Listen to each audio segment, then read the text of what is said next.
I never thought my own brother would put me in a situation like this. One moment, everything was normal, just another day at home, hanging out with family. And the next, I was standing in front of a room full of people, completely humiliated, with his dog staring up at me like it knew what was about to happen. It all started when my brother Jake decided to show off. He's always been the type to take things too far, loving attention and never missing a chance to embarrass me. Whether it was pranking me in front of his friends or making me the punchline of his jokes, I was used to it. But this was different. We were having a small get-together at our house. Family, friends, and a few of Jake's buddies who always hyped him up. Everyone was in a good mood, laughing, eating, just enjoying the night. That's when Jake suddenly got this mischievous look in his eyes. I should have known right then that he was up to something. He clapped his hands together and said, "All right, everyone, time for some fun. But my little sibling here is going to make it extra interesting." I froze. Those words never meant anything good.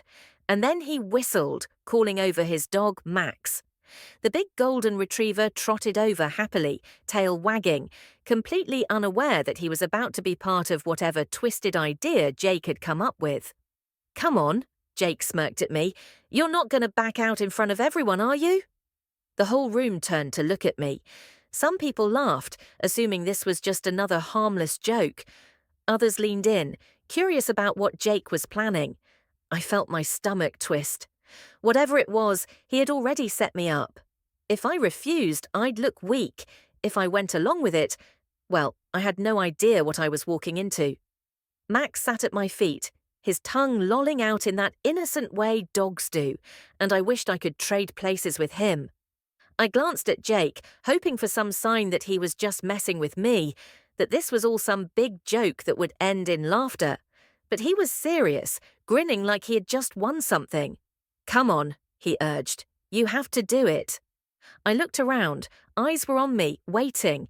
My face burned, my hands clenched at my sides. Whatever Jake was about to make me do, there was no way out of it now.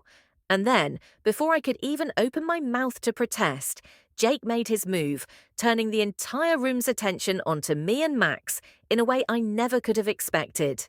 And that's when everything changed. Jake's grin widened as he turned to the crowd.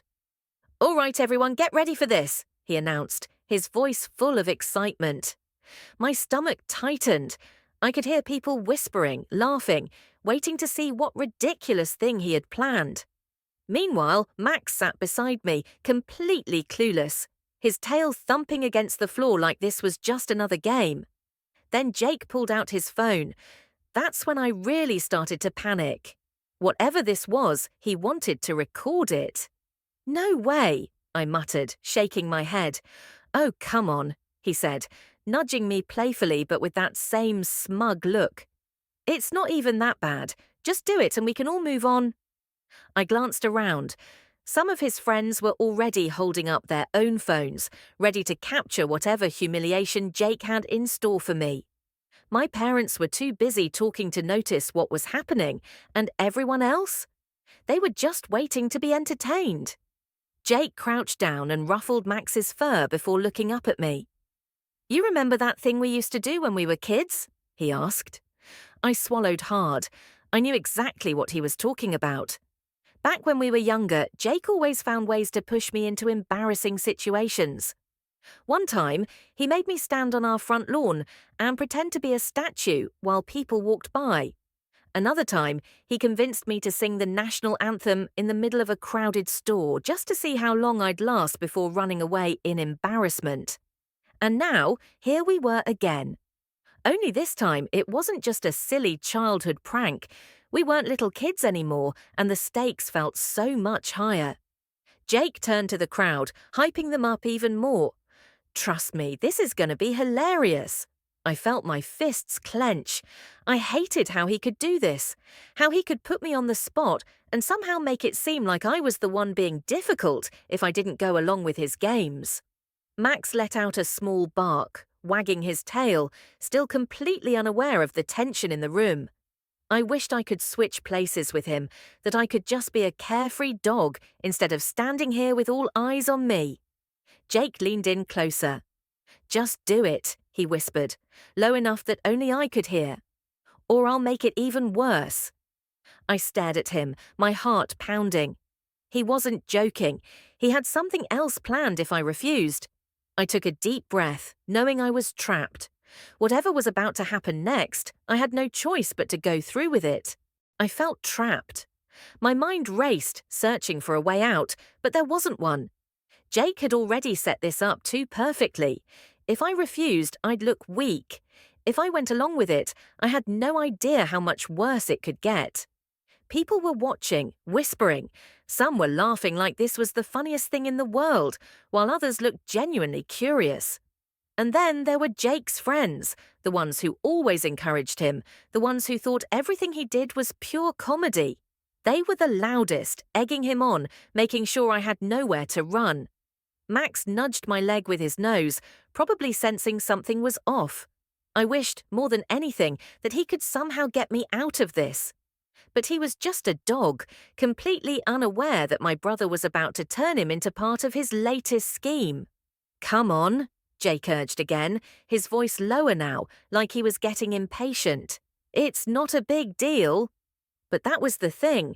Whenever Jake said something wasn't a big deal, it always was. That's how it worked with him. He pushed and pushed until I gave in, and by the time it was over, I'd be left feeling stupid while he got to be the center of attention. I looked at him, really looked at him, trying to figure out if there was a way to flip this on him instead. But Jake was good at this. He knew exactly how to play the game, and right now, I was losing. The tension in the room was thick, and I could feel my pulse in my ears. Whatever was about to happen, I knew one thing for sure: I wasn't getting out of this easily. The room was silent now, except for the occasional whisper or muffled laugh. My heart was pounding so hard I thought everyone could hear it. Jake's smirk hadn't faded. If anything, it had grown, like he knew he had already won. I swallowed hard. "What exactly do you want me to do?" I asked, my voice quieter than I wanted it to be. Jake chuckled, clearly enjoying how on edge I was. "Oh, don't worry, it's simple," he said. Then, with a dramatic gesture, he turned his phone toward me, pressing record. A fresh wave of anxiety hit me. He was filming.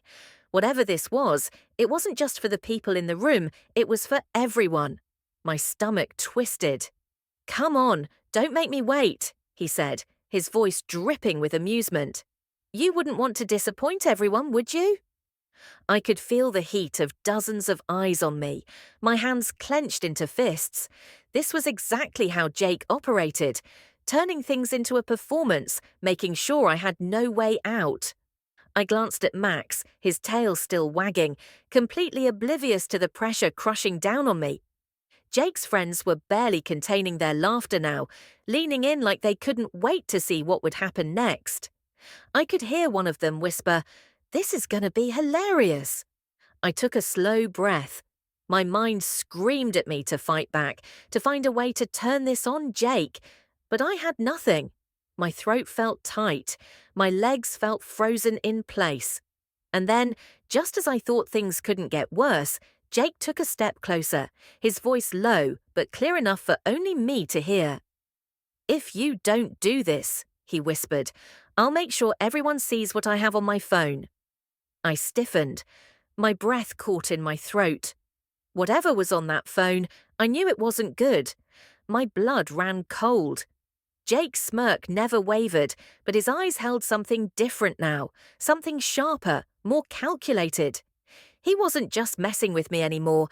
He had something on me, something he was confident would make me give in.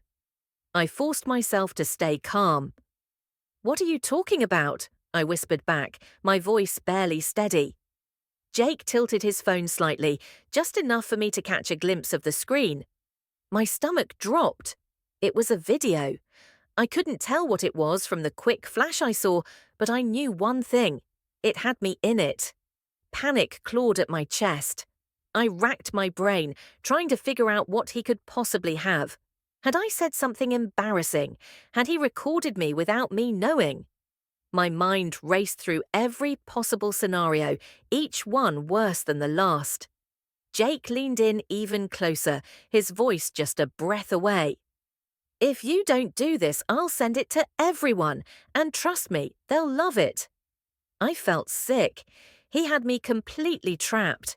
It wasn't just about this stupid prank anymore, it was about whatever he had on that phone. I could see the amusement in his expression, the way he was relishing every second of my hesitation.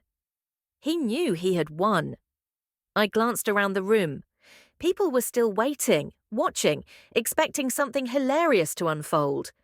No one knew what was really happening. No one could see the invisible leash Jake had just put around my neck. Max gave a small bark, snapping me out of my spiraling thoughts. I looked down at him, his big brown eyes staring up at me. For a second, everything else faded, and then an idea hit me. I straightened up and took a deep breath, trying to steady my voice. "Fine," I said, louder this time so everyone could hear. Jake's eyebrows lifted slightly in surprise. The room buzzed with excitement. Whatever they thought was coming, they were eager to see it. But Jake had no idea what I was about to do.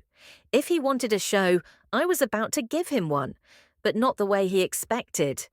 I took a slow breath, feeling my heartbeat steady as I locked eyes with Jake. He was still smirking, completely confident that he had me cornered. But he didn't realize that the second he pushed too far, he gave me exactly what I needed: motivation. If he thought he could blackmail me into humiliating myself, he was about to regret it. I bent down and gave Max a quick scratch behind his ears, pretending to play along. The room leaned in, waiting. I could hear someone whisper, "This is gonna be so good." Jake was already holding up his phone, ready to capture my downfall. And then, in one quick motion, I lunged forward, not toward Max, but toward Jake's phone. It happened fast. He barely had time to react before my hand closed around the device.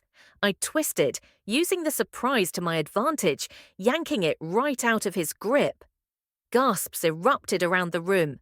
Jake stumbled back, eyes widening, his smirk vanishing in an instant. "What the—" he started, but I was already moving. I held the phone up high, flipping it around so the screen faced me.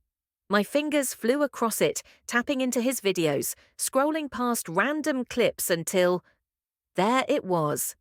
The one he had been threatening me with. My stomach twisted as I clicked on it, but as soon as it played, my fear melted away. It wasn't what I expected. It wasn't anything bad at all. It was a video of me, standing in the kitchen, completely unaware I was being filmed, dancing. Just me, goofing off, probably singing terribly to some song, caught in a moment I thought was private.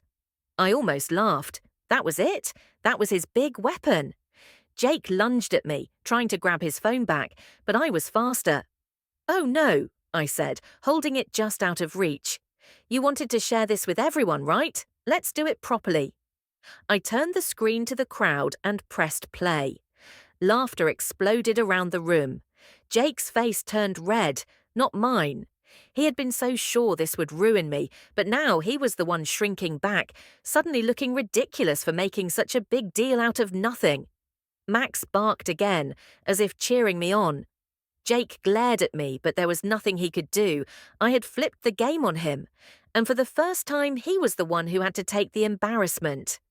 The room was filled with laughter, and for the first time all night, it wasn't at my expense. People pointed at the video, nudging each other, cracking jokes, and even Jake's own friends were grinning. He had set this whole thing up to humiliate me, but now he was the one standing there, face red, fists clenched, completely speechless. I could tell he wanted to snatch the phone back, to stop the video from playing, but it was too late. The damage was done, not to me, but to him. His plan had backfired in the worst way possible. I finally lowered the phone, letting the video come to an end. "Wow," I said, tilting my head at him. "That was the big secret, me dancing in the kitchen." I laughed, shaking my head. Honestly, Jake, I was expecting something way worse. The crowd erupted into another round of laughter. Jake opened his mouth like he wanted to fire back, but nothing came out. He was stuck. Max barked and wagged his tail as if he understood exactly what had happened. I reached down and ruffled his fur. At least someone here doesn't try to embarrass me every chance they get, I muttered, mostly to myself.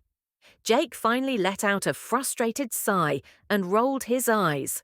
Whatever, he mumbled, shoving his hands into his pockets. It was just a joke. But we both knew that wasn't true. I handed him his phone, but not before giving him a pointed look. Next time you try to mess with me, maybe make sure you actually have something worth using, I said. He snatched it back and muttered something under his breath. But I didn't care. I had won. The energy in the room had shifted. People were still chuckling as they turned back to their conversations, the attention moving away from me and back to the party.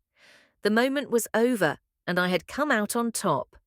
I exhaled, feeling a weight lift off my shoulders. Maybe, just maybe, Jake would finally think twice before pulling something like this again.